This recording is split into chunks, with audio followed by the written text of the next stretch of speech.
ఇంకా ఆయనకి నాథుడేడి, ఆయనకన్నా పైన ఎవరుంటారు?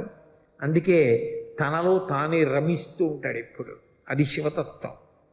కాబట్టి ఆయనంత యోగి లేడు, ఆయనంత భోగి లేడు, ఆయనంత దూరంగా ఉండేవాడు లేడు, ఆయనంత దగ్గరగా ఉండేవాడు లేడు, ఆయనంత తేలికగా భక్తుల్ని అనుగ్రహించేవాడు లేడు.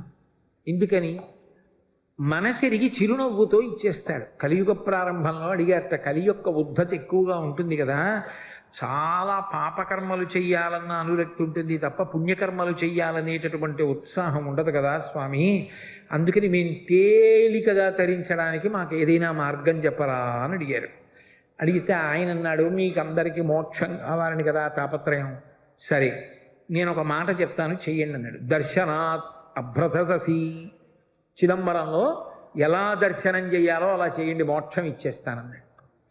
చిదంబరంలో దర్శనం అంటే శివలింగం ఏమి ఉండదు, ఓ గది ముందు నించుంటే గోడకి కన్నాళ్ళ ఉంటుంది, ఓ తెర తీస్తారు, ఎదురుకుండా గోడకి మారేడు దళాలు వేసి ఉంటాయి, వేసేస్తారు. కొంతమంది గడుసు వాళ్ళు ఉన్నారనుకోండి, ఏమిటి నాకేం కనపడలేదు, కనపడలేదు, అయ్యో అదేంటి శివలింగం ఉంది కదా అంటారు. అబద్ధం అది, అక్కడ ఏమి ఉండదు. నేనే చూసా కొంతమంది అలా చెప్పేస్తుంటే, అయ్యయ్యో ఇంత సాధ్యమా అనుకున్నాను. అంటే ఏమో వాళ్ళు మహాజ్ఞానులేమో, దూర్జడికి కనబడ్డట్టు ఉదయగ్రామము పానవట్టము అభిషేకోద ప్రవాహంబు వార్ధి అని మరి బ్రహ్మాండం అంతా శివలింగంలా కనబడుతోందో, నేను ఎందుకు తక్కువ మాట్లాడాలి? కాబట్టి అక్కడ ఏమీ ఉండదు. అంటే అనంతం, ఆయన కానిది లేదు. అగ్నిముఖంబు పరాపరాత్మకమాత్మ కాలంబు గతి రత్నగర్భ పదము శ్వశనంబు నీ యూర్పు రసన జలీషుండు దిశలు కర్ణంబులు దివము నాభి సూర్యుండు కన్నులు శుక్లంబు సలిలంబు జఠరంబు జలధులు చదలు శరము సర్వౌషధులు రోమచయము శల్యంబులద్రులు మానసమృతకొరండు చందములు ధాతువులు ధర్మసమితి హృదయము ఆస్యపంచకముపనిషదాహ్వయంబు అయిన నీరూపు సరసత్వమై శివాఖ్యయై స్వయం జ్యోతియై ఒప్పు ఆజ్యమవచ్చు. యావత్ బ్రహ్మాండమంతా నిండిపోయి ఉంటాడు. అదిగో ఆ తత్వం కింద ఆకాశస్వరూపుడుగా అంతటా నిండిపోయిన వాడిగా అక్కడ జ్ఞానంతో చూడగలిగితే చిదంబర రహస్యం. అది చిదంబర రహస్యం అంటుంటారు. అందుకని చిత్ అంబరం ఏదో భయంతి త్వాం ధన్యా కతిచన చిదానందలహరి అంటారు సౌందర్యలహరిలో శంకరాచార్యులు. వాళ్ళ అమ్మాయి ఎక్కడో ఎవరు ఒక్కడమ్మా నిన్ను అలా తెలుసుకుంటున్నాడు అంటారు. అలా చూడగలిగిన వాడు ఎక్కడో కోటాను కోట్లలో ఒకడు జ్ఞానంతో చూస్తాడు. స్వామి నువ్వు మమ్మల్ని మోహపెడుతున్నావు, చిదంబరం వెళ్ళి చూడమా, నాకేమర్థం అవుతుందని చూడడం ఈ తత్వం అంతా. ఇంకొక మాట చెప్పండి, దర్శనాద బ్రసరసి, మాకు సాధ్యం కాదు, ఇంకొక మాట ఏమైనా చెప్పండి, అనుగ్రహించండి. సరే, జననాత్ కమలాలయే, తిరువారూరులో పుట్టండి మోక్షం ఇచ్చేస్తారు. ఇది మరీ అన్యాయం. నేను మా అమ్మ కడుపులో ఉంటాను, మా అమ్మ నన్ను ఎక్కడ కంటుందో నాకు తెలుసా? మా అమ్మ తిరువారూరులో కంటుందో, లేకపోతే తాయారుపేటలో కంటుందో, ఏలూరులో కంటుందో, జాలిపూడిలో కంటుందో, విశాఖపట్నంలో కంటుందో, కాకినాడలో కంటుందో నాకేం తెలుసు? అప్పటికి మా అమ్మ పుట్టింటారు ఎక్కడ ఉంటారో అక్కడికి వెళ్తుంది. ఒకవేళ అది ఏ పల్లెటూరు అయి కవల పిల్లల కడుపులో ఉంటే మేనమావ గారు ఉన్న పెద్ద పట్టణంలో అవ్వచ్చు పురుడు, ఏం చెప్పగలం? అందుకని ఇదేం మాట స్వామి, నేను కరుణామయుడవని నమ్ముకుని మేమొస్తే తిరువారూరులో పుట్టు ఇస్తానంటే ఏమిటి? నా వల్ల ఎలా సాధ్యం అవుతుంది? ఎక్కడున్నానో ఏం తెలుస్తుంది? ఆ కటిక చీకట్లో అమ్మ కడుపులో పడుకుని కుదరదు. ఇంకొక మాట చెప్పు. సరే, జననాత్ కమలాలయే, పుట్టడం నీ చేతిలో లేదు, చచ్చిపోతావా అని చెప్పించోట పోని. కాశ్యాంతు మరణాన్ముక్తి, బలవంతంగా చచ్చిపోవడం కాదు సుమా, సహజంగా నీ కర్తవ్యాలన్నీ అయిపోయాయి, కాశీ వెళ్ళిపో, ఇంకా నాకేం లేవు, నీ చేయవలసినవన్నీ చేసేసా, చెప్పులు ఇప్పేశా, ఇంకా నాకేం బెంగలేదు, మనవాళ్ళు కొడుకు చూసుకుంటాడు, కోడలు చూసుకుంటుంది, ఎందుకు వచ్చింది, హాయిగా వెళ్ళి కాశీలో ఉంటా, ఎప్పుడప్పుడు ఊపిరైపో. ఏమవుతుంది కాశీ ఉంటే అంటే? రామకృష్ణ పరమహంస దివ్య దర్శనం చేశారు. కాశీ పట్టణంలో ప్రాణోత్క్రమణమయ్యేటటువంటి సమయంలో మనుష్యులకు కాదు సమస్త భూతములకు శివానుగ్రహం కలుగుతుంది. నమస్తారాయచ అని రుద్రాధ్యాయంలో ఆయనకి పేరు. ఆయన నామమే తారకనామం. ఆయనే సంసార సముద్రమును దాటిస్తాడు. అందుకని ఏం చేస్తాడు? ఆయన నామం ఆయనే ఉపదేశిస్తాడు. అది ఎలా అంటే, ఆ తల్లి పార్వతీదేవిట బయలుదేరి వచ్చి ప్రాణోత్క్రమణమైపోతున్నటువంటి వాడు ఇంకా ఊపిరి అందక కొట్టుకుంటున్నటువంటి సమయంలో పాలిండ్లు కదలంగ పసిడిపయ్యద వీచు అచలాధిపుని కూర్మి ఆడుబిడ్డ తుర్కారమునరించి తొండంబు ముక్కున శిఖరారావంబు జిలుకు డుంకి ప్రథమోత్తముండు భృంగి భయరక్షణార్థంబు ఫాలాగ్రమున తీర్చు భసిత రేఖ ప్రత్యక్షమై వచ్చి భాగీరథీ గంగ మృదులహస్తము సాచి మేనునివురు దక్షిణ శృతి మీదుగా ధాత్రి త్రిళ్ళి పెద్ద నిద్రకు మాగన్ను పెట్టువేళ పంచజనులకు తారక బ్రహ్మ విద్య అభవుడుపదేశమురరించునప్పుడు కాశీ. కాశీపట్టణం అంటే ఆయనకి అంత ఇష్టం. ఆయనే చెప్పుకున్నాడు పార్వతీదేవితో, మనం ఎన్నడూ ఈ కాశీని విడిచిపెట్టి ఉండం. మన చేత అవిముక్తమయ్యుంట ముగ్ధాక్షి ఇది అవిముక్తమయ్యే మనకు ఆనందింబునులరించుకావున ఆనంద విపినాభిధానమయ్యే మహాశ్మశాన భూముల సంవసింతునిగాన నేనుంట ఇది మహాశ్మశానమయ్యే నూరంత ప్రొద్దున నుండి రుద్రుండనిగాన రుద్రగేహాఖ్యయ్యే అసియు వరుణయు కూడి అక్షర సరవితో వారణాసియన్ సంజ్ఞయయ్యే గాశ్రుదీప్తాయనంగ విఖ్యాతమైన ధాతువున కాశీ అయ్యే భూతలంబునందు అని చెప్పాడు. కాశీ నిత్య నివాసం, ఎప్పుడూ పార్వతీదేవితో శంకరుడు అక్కడ ఉంటాడు. అందుకని ఆ ప్రాణోత్క్రమణం అవుతూ చెమటలు పట్టేసి ఊపిరందక మనసు ఇంద్రియముల యొక్క శక్తులు వెనక్కి లాగేస్తుంది. కళ్ళు చూడవు, చెవులకి వినపడదు, ముక్కు వాసన చెప్పదు, ఊపిరి అందదు, చెమట.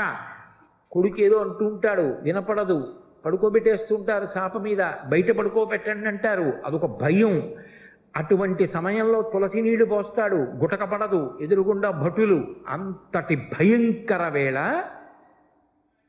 పాలిండ్లు కదలంగ పసిడిపయ్యద వీచు అచలాధిపుని కూర్మి ఆడుబిడ్డ. పార్వతీదేవి వచ్చి విసినికర్రతో కాదుట, తన పవిట కొంగుతో విసురుతుందిట. అమ్మవారిని చూస్తూ తన్మయత్వంతో జగదంబ మా అమ్మ శ్రీమాత అని శాంతి పొందుతాడు. అచలాధిపుని కూర్మి ఆడుబిడ్డ ధుత్కారమునరించి తొండంబు ముక్కున శిఖరారావంబు జిలుకు డుంకి. ఏనుక్కి 8 ప్రదేశముల నుంచి మదజలం కారుతుంది అని. ఆ డుంకి గణపతి ఆ మదజలం తడిగా ఉంటుంది, సువాసనతో ఉంటుంది, అందుకే తుమ్మెదలు వాలుతూ ఉంటాయి. దాన్ని తొండం చివరి భాగంతో ముక్కు దగ్గర చిమ్ముతూ ఉపశాంతి కల్పిస్తాట. డుంటి గణపతి బయలుదేరి వచ్చి కంఠవేది మీద చంద్ర వంక ఉండి ఎడం పక్కకి తొండం తిరిగితే డుంటి గణపతి అంటారు. కాశీపట్టణంలో ఉంటాడు అని. వచ్చి ఆయన ధుత్కారమునరించి తొండంబు ముక్కున శిఖరారావంబు జిలుకు డుంటి ప్రథమోత్తముండు భృంగి భయరక్షణార్థంబు పాలాగ్రమున తీర్చు భసిత రేఖ. భయపడకురా అని 3 కాళ్లతో ఉంటాడు భృంగి. భృంగిచ్ఛానటనోత్కట కరిమదగ్రాహీ స్ఫురన్మాధవ అంటారు శంకరాచార్యులు వారు. ఆ భృంగి ఎంత వశపడతాడంటే సేవకుల్ని కూడా అంత ప్రేమిస్తాడట శంకరుడు. అది యజమాని అంటే. చండీశ్వరుడు నిజానికి శివకుటుంబంలో సభ్యుడు కాడు, మనందరిలా పుట్టిన నరుడు. కానీ ఆయన ప్రేమ చూసి ఏ స్థానం ఇచ్చాడంటే, తను తినగా మిగిలినది తన కడుపున పుట్టిన బిడ్డలు కానీ కట్టుకున్న ఇల్లాలు కానీ తినడానికి వీల్లేదు, చండీశ్వరుడు తినాలని నియమం పెట్టాడు. అందుకే శంకరాచార్యులు వారు సౌందర్యలహరిలో శ్లోకం చేస్తూ నివృత్యై చండాంశస్త్రిపురహర నిర్మాల్య విముఖై అంటారు. అది చండీశ్వరుడికి వెళ్తుంది. శివాలయంలో ప్రసాదం శివాలయంలో వదిలిపెట్టేయాలి, ఇంటికి పట్టుకెళ్ళకూడదు, అవన్నీ పిచ్చి మాటలు. చండీశ్వరుడికి చిటిక వేసి చూపించాలి, ఆయనకి చెవుడండి అవన్నీ కావు. ఆయన ధ్యానమునందు ఉంటాడు, శివధ్యానంలో. చిటికల చెండి అని చిటిక వేస్తే కళ్ళు విప్పుతాడు. అంటాడు, స్వామి శివప్రసాదం పట్టుకెడుతున్నాను, పట్టుకెళ్ళు అంటాడు. చండీశ్వరుడికి చెందుతుంది కాబట్టి ఆయనకి చూపించి తీసుకెళ్ళాలి. అందుకే లోపలికి వెళ్ళి ఆయన్ని చూసి బయటకు వస్తున్నప్పుడు చండీశ్వరుడు ఉంటాడు ప్రదక్షిణంలో. నివృత్యై చండాంశస్త్రిపురహర నిర్మాల్య విముఖై. బిడ్డలకి కూడా ఇవాళ అధికారం చండీశ్వరుడికి ఇచ్చాడు. ఒక యజమాని అంటే తన మీద ప్రేమ ఉన్న వాళ్ళని గుర్తించి వాళ్ళ గురించి పరోక్షంలోనైనా అలా చెప్పి మెచ్చుకోవాలి. అంతేగాని ఎప్పుడు నే గొప్పవాడిని కాదు, అంత గొప్పవాళ్ళు వాళ్ళు నన్ను అనుగమిస్తూ అని చెప్పాలి. అది యజమానికి ఉండవలసిన లక్షణం. అది శివుడు చూపిస్తాడు ఇంటి యజమానిగా ఎలా ఉండాలో. కాబట్టి ఆ భృంగి బయలుదేరి వస్తాట. ఆయన 3 కాళ్ళతో ఉంటాడు. చిత్రం ఏంటంటే ఆ భృంగి అంటే ఎంత ఇష్టమో తెలుసా? ఆ భృంగి కోసం మెడతాడు పార్వతీదేవితో కలిసి. కాంచీపురంలో భృంగి మంటపం అని ఏకాంబరేశ్వర దేవాలయానికి బాగా బయటికి ఉంటుంది, కామకోటి మఠం వైపుది.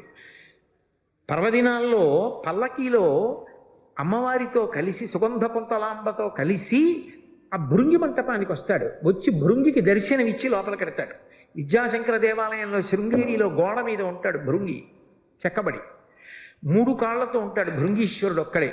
అటువంటి భృంగి వచ్చి ప్రథమోత్తముండు, ప్రథమగణాల్లో ఉత్తముడు, భయపడకురా నీకేం బెంగలేదని బొటనవేలుతో విభూతి పెడతాట. ఎవరికి? కాశీపట్టణంలో ప్రాణోత్క్రమణం అవుతున్న వాడికి. మళ్ళీ వెనక్కి వచ్చి గుర్తు తెచ్చుకుంటూ ఉండండి. ప్రథమోత్తముండు భృంగి భయరక్షణార్థంబు పాలాగ్రమణ తీర్చు భసిత రేఖ ప్రత్యక్షమై వచ్చి భాగీరథి గంగ మృదులహస్తము సాచి మేను నివురు. చల్లటి తల్లి ఆ గంగకి అధిష్టాన దేవత గంగమ్మ ఉందే, ఆవిడ రూపంతో తెల్లటి బట్ట కట్టుకొని నడిచి వస్తుంది గంగమ్మ. గంగమ్మ అనుగ్రహిస్తుంది. గంగకి అధిష్టాన దేవత ఉంది, ప్రతి నదికి ఉంది. తెలిస్తే తెలిసినట్టు ఉండాలి, తెలియకపోతే తెలియనట్టు ఉండాలి. అంతేగాని నదులకు ఉంటారా? నదులు పుణ్యజలాలా? నదుల్లో స్నానం చేస్తే పుణ్యం వస్తుందా? అదో మెట్ట వేదాంతం. మరి అలాంటప్పుడు నదుల గురించి పురాణాలు అన్నింటిలో అంత గొప్పగా ఎందుకు మాట్లాడారు? శంకరాచార్యులు వారు నర్మదాష్టకం ఎందుకు చేశారు? గంగాష్టకం ఎందుకు చేశారు? నదులు గొప్పవి కాబట్టే కదా. గంగకి అధిష్టాన దేవత ఉంది, ఆవిడ ప్రీతి పొందుతూ ఉంటుంది. తాడేపల్లి రాఘవనారాయణ శాస్త్రి గారు గంగానదిలో స్నానం చేయడానికి వెళ్ళారు. గంగమ్మ అడిగింది, శాస్త్రి స్నానానికి వచ్చావు ఏమిస్తావని అడిగింది. ఆయన ఉంగరం తీసి వేయిపోయారు. అది నీకు అనుష్ఠానానికి కావాలి, ఆచమనం చేయడానికి, రేపు మీ ఆవిడ్ని అడిగి పట్టరా అంది. ఆవిడ్ని అడిగి తీసుకెళ్ళి ఆయన గంగమ్మకి ఇచ్చారు. గంగమ్మ పలుకుతుంది, ఎందరికో పలికింది. అంతవరకు ఎందుకు? గురు శుశ్రూష చేశారు ముత్తుస్వామి దీక్షితారు వారు. గురువుగారి శరీరం వదిలిపెట్టేసే ముందు ప్రతిరోజు గురువుగారు స్నానం చేశాక శిష్యుడు స్నానం చేసేవాడు. ఆ రోజున దీక్షితారు వారిని పిలిచి, ఇవాళ నువ్వు ముందెళ్ళు, స్నానం చేసే ముందు గంగకి నమస్కరించి మునిగి చేతులతో తడువు, ఏది గంగమ్మ ఇస్తే తెచ్చుకో అన్నారు. ఆయన గంగమ్మకి నమస్కారం చేసి గురువుగారి ఆజ్ఞ అని గంగమ్మలో చేతులు పెట్టి తడివారు. వీణ దొరికింది. అందుకే మిగిలిన వీణలన్నింటికి యాళి పౌరాణిక మృగం కిందకు ఉంటుంది, ఒక్క దీక్షితారు వారికి వీణకి మాత్రం పైకి ఉంటుంది. అది గంగామాత ప్రసాదం. దీక్షితారు వారు ఆ వీణ వాయించేవారు. గంగమ్మ ఎందరినో అనుగ్రహించింది. ఒకప్పుడు భాగవతాన్ని అంతటినీ పరీక్షిత్ గంగా తీరంలో ప్రాయోపవేశం చేసి విన్నాడు. వా ఏమి పద్యరచన చేశారో పోతన గారు. అమ్మా అని పిలిచిన నరు పొమ్మా అని ముక్తి కడకు ముత్తువట, లిమ్మా నీ రూపముతో రమ్మా నాకెదురంగ గంగ రమ్యతరంగా అంటే, అమ్మా అని పిలిస్తే చాలటావు, పోరా అని మోక్షానికి పంపించేస్తుంది. భగవద్గీత కించిదీత గంగాజలవ కడికాపీత సకృతపీన మురారి సమర్చ క్రియతే తస్య యమేనంద చర్చ అంటారు. అటువంటి గంగమ్మ. ఆ గంగమ్మ వచ్చి చల్లటి చేత్తో ఒళ్ళు నివురుతుంది. దక్షిణ శృతి మీదుగా ధాత్రితరిళ్ళి పెద్ద నిద్రకు మాగన్ను పెట్టువేళ. మామూలుగా నిద్రపోయినవాడు మళ్ళీ లేస్తాడు రేపు పొద్దున్న. ఇది పెద్ద నిద్ర. నిద్రపోయే ముందు మాగన్నని కళ్ళిలా ఇలా పడిపోతాయి, మెల్లిగా నిద్రలోకి వెళ్ళిపోతాడు. రేపు లేస్తాడు. అది పెద్ద నిద్ర. ఆ పెద్ద నిద్రకు మాగన్ను పెట్టి పెద్ద నిద్రలోకి వెళ్ళిపోయిన వాడికి లేవాడు ఆ శరీరం. ఆ శరీరం పంచభూతాల్లోకి వెళ్ళిపోతుంది. పెద్ద నిద్రకు మాగన్ను పెట్టువేళ పంచజనులకు తారక బ్రహ్మ విద్య. కుడిచెవి పైకొచ్చేటట్టుగా తిప్పి శంకరుడే వచ్చి దగ్గర కూర్చొని కుడిచెవిలో తారకాన్ని ఉపదేశం చేసి తనలో కలిపేసుకుంటాడు. కాశీలో చనిపో మోక్షం ఇస్తాడు. అందుకని మళ్ళీ వెనక్కి రండి. దర్శనాదభ్రసరసి జననాత్ కమలాలయే కాశ్యాంతు మరణాన్ముక్తి. పోనీ కాశీలో మరణిస్తావా? మోక్షం ఇస్తాను. బలవంతంగా కాదు సుమా, మళ్ళీ చెప్తున్నాను. చాగంటి కూడా రాజు చెప్పారని హైచంపలు చేయకండి. నేను చెప్తున్నది సహజ మరణం, కాశీవాసం చేసి. అయితే స్వామి మా సంసారం ఎంత గొప్ప బంధనాలో నీకు తెలుసు కదా. పెరిగే కొద్దీ ముచ్చట్లు ఎక్కువ. ముందు కొడుకు మీద ముచ్చట, తర్వాత మంచి కోడలు వచ్చిందని ముచ్చట, ఆ తర్వాత మనవడి మీద ముచ్చట, ఇక్కడ ప్రసంగం చెప్తుంటే ఇంటి దగ్గర ఎక్కడో టీవీలో వస్తుంటే వాడికి తెలియక టీవీలో తాతగారు ఉన్నారనుకుని తాత దా నరుస్తున్నాడని ఫోన్ చేసి చెప్తే తలడిల్లిపోతాడు తాత. ఇన్ని బంధాలు. నేనెక్కడ కాశీరా, కాశీలో ఉండనా? అవుతుందా నా వల్ల? అయ్యే పని కాదు. ఇంకొక మాట చెప్పు. స్మరణాత్ అరుణాచలే, కనీసం అరుణాచల శివ అరుణాచల శివ అరుణాచల శివ అనుకుంటావా? అలా అనుకో చాలు. స్మరణాత్, అరుణాచల శివుడిని స్మరిస్తుండు. ఆ కొండ, ఆ శివలింగం, ఆ గిరి ప్రదక్షిణం అవి మనసులో స్మరించుకుని అరుణాచల శివ అంటుండు. ఎప్పటికప్పుడు పాపదహనం చేసి నీకు మోక్షం ఇస్తా. చాలు. ఇంకింతకన్నా అడిగితే బాగుండదు స్వామి. 4 ఇచ్చో ఏదో ఒకటి అంటాం. అంతేగాని ఇంకా చాలదంటే ఇంతకన్నా అన్యాయం ఇంకోటి ఉండదు. ఇన్ని వరాలు ఇచ్చావు. బిడ్డలని అనుగ్రహించడంలో అంతటి కరుణామూర్తి. అసలు నిజానికి మీకు ఒక్క మాట చెప్పి నా ప్రవచనం పూర్తి చేస్తాను. లోకంలో ఏదో సత్కారం చేస్తామండి, ఓ దండేస్తామంటే వస్తాడు ఎవడన్నా. ఏదో మీకు బట్టలు ఇస్తామండి అంటే పుచ్చుకుంటారు. మీకు పాములు ఇస్తామండి అంటే పుచ్చుకునేవాడు ఎవడన్నా ఉంటాడా? శివుడు ఒక్కడే, నాగభూషణుడు. అంతేకాదు, మీరు కింద నించోండి పైనుంచి నీళ్లు పోస్తామంటే పుచ్చుకునేవాడు శివుడు ఒకడే. శివుని శిరమున కాచిన్ని నీళ్లు చల్లి, రాజశేఖర చరిత్రం అందులో అంటాడు, శివుని శిరమున కాసిన్ని నీళ్లు చల్లి పత్తిరి సుమంత నెవ్వాడు పారవయించు. కామధేనువు వానింట గాడి పసర, అల్ల సురసాక్షి వానింట మల్లె చెట్టు. వీడేం పెద్ద రుద్రాధ్యాయం అంతా చదివేసి స్వరంతో మంత్రాలు చెప్పేసి పరమభక్తితోటి అభిషేకం చేసేది లేదు. ఇన్ని నీళ్లు సమృద్ధిగా ఇస్తే ఉద్ధరణో టట్టుకొచ్చి ఇలా పోస్తూ ఉంటాడు. నీకు చేయిస్తే స్నానం అలా ఓ చిన్న గిన్నెలో నీళ్లు వేసి ఉద్ధరణేసి భార్య పెట్టి స్నానం చేసినండి అంటే, ఇంత కృష్ణానది, ఇంత ప్రవాహం, ఇన్ని నీళ్లు ఇచ్చాడా? మీరంటే భక్తులు చక్కగా చేస్తారు. నాలాంటి ధూర్తుడు ఆచమన పాత్ర అట్టుకుని ఇలా ఏమి ఇలా పోయిలేవు, కనీసం అన్ని నీళ్లు ఇచ్చాడు కదంటే బద్ధకం. ఓ బిందెతో తేడు ఇంకోసారి, లేదా వరదల కింద పోసేస్తాడు. అతివృష్టి అనావృష్టి. కానీ అందుకని నీళ్లు చల్లి అన్నాడు. అభిషేకం ఎక్కడ చేశాడు రా నాలాంటివాడు అని నన్ను దృష్టిలో పెట్టుకుని వాడు నీళ్ళు ఎక్కడ పోశాడు? నీళ్లు చల్లాడు. పోనీ పత్రి మనస్ఫూర్తిగా ఓం నిధనపతయే నమః అని ఇలా వేశాడా? ఇలా చల్లేయడమే. పత్తిరి సుమంత నెవ్వాడు పారవయించు, పారేశాడంతే ఆయన మీద. అయినా ఆయన పొగిపోయి, పోన్లేరా మారేడు దళాలు తెచ్చావు, నా మీద నీళ్లు చల్లేవు, ఏదో నేను ఉన్నానని నమ్మి వచ్చావు, చాలేరా. వాడు అలాగే చెప్తాడా కోటేశ్వరరావు, అన్ని పట్టించుకోకు, నేను చూస్తాను కదా అని. అల్ల కామధేనువు వాడింట గాడిపసర, కామధేనువుని తెచ్చి ఇంట్లో కట్టేస్తాట. అల్ల సురశాఖి వానింట మల్లి చెట్టు, కల్పవృక్షాన్ని తీసుకొచ్చి ఇంట్లో ఏదో మల్లి చెట్టు పాతినట్టు పాతేస్తాట. అంత సులభుడు. ఆయనంత ప్రసన్నుడు లోకంలో ఎవరు ఉండరు. భగీరథుడు తపస్సు చేస్తే ఊర్ధ్వబాహు పంచతప మాసాహారో జితేంద్రియ కస్య వర్ష సహస్రాణి ఘోరీ తపసి తిష్ఠిత. రామాయణం బాలకాండ. ఆయన చేతులు పైకెత్తి 1000 సంవత్సరముల పాటు 4 వైపులా అగ్నిహోత్రాన్ని పెట్టుకుని సూర్యుడిని చూస్తూ తపస్సు చేస్తే కొన్ని 1000 సంవత్సరముల తర్వాత తస్య వర్ష సహస్రాణి 1000 సంవత్సరముల తర్వాత బ్రహ్మగారు ప్రత్యక్షం అయ్యాడు. మా వంశం నిలబడాలి, తథాస్తు. మా ప్రపితరులు సగర చక్రవర్తి కుమారుడు సగరులు బూది కుప్పలై పడిపోయి ఉన్నారు పాతాళ లోకంలో. ఆకాశగంగ ప్రవహిస్తే తప్ప వాళ్ళు ఉద్ధరణ పొందరు. అందుకని ఆకాశగంగని విడిచిపెట్టు, పాతాళ లోకానికి తీసుకెడతానన్నాడు. కుదరదు.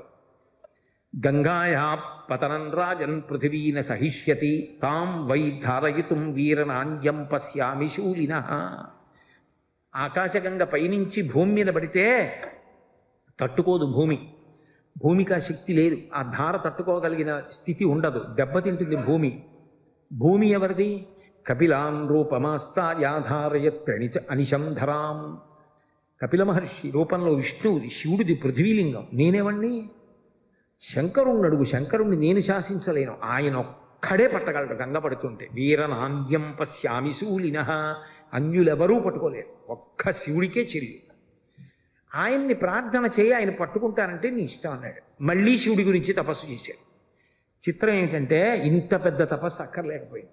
ప్రత్యక్షం అవుతూనే ప్రీతస్తేహం నరశ్రేష్ఠ కరిష్యామి తమా ప్రియం శిరసా ధారయిష్యామి.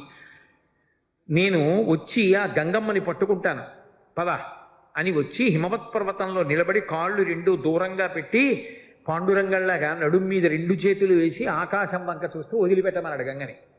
ఆ పైనుంచి పడుతోంది. సాక తంచన్మహింగం తుమ్న శక్నోద్యత్నమాస్థిత నైవ నిర్గమనం లేభే జటామండలబోహిత అంటారు మహర్షి. అహంకరించింది. ఏమిటో పెద్ద డాబుగా నిలబడ్డాడు, ఈడ్చి అవతల పారేస్తాను. పావులతో రాక్షసులతో మొసళ్లతో పడుతున్నప్పుడు శంకరుణ్ణి పెద్ద పట్టుకుంటానంటున్నాడు. ఈడ్చి పాతాళానికి తీసుకెళ్తా, అప్పుడు తెలుస్తుంది గంగంటే అనుకుంది.